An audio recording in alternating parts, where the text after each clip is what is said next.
Chapter 11. Karma Demo with Germain. Silence fell upon the room. Only the air murmured softly, while flowing almost inaudibly through the ventilation shafts and the half-opened door. The students were afraid to move, having no idea what instant karma might do to them.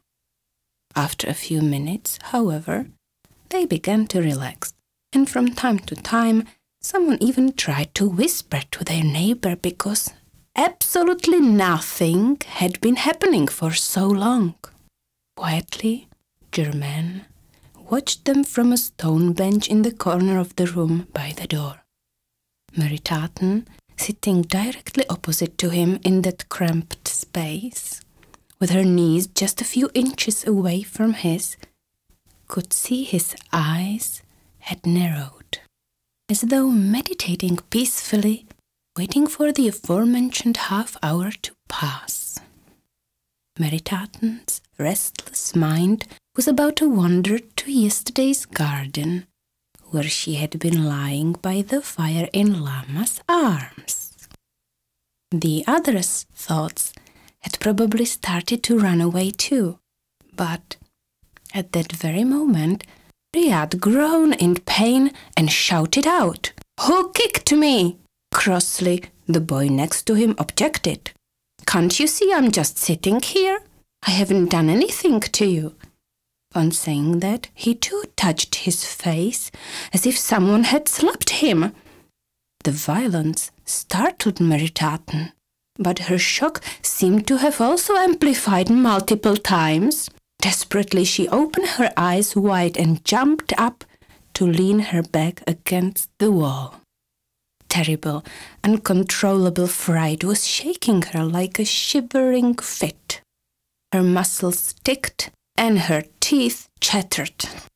She worried her heart was about to burst and she would die at any minute. The anxiety and tension was unbearable, nothing you could withstand for a long period. Meritaten began to perceive cool palms touching her body, as if someone was trying to plunge those hands into her chest. The girl went weak at her knees. Scrunching into a ball on the floor, she started to scream in despair. Obviously, she was not the only one, because the room was filled with cries. Everyone was moving around in an uncoordinated way and jerking wildly. Some were beating the living daylights out of the others. Some were moaning or weeping. Strangely enough, no one had run out of the half-opened door, and Germain continued his silent, motionless observation from the corner of the room. When Meritaten happened to brush her leg against his, something within her remembered. It was all said to be just a dream. Who had told her that?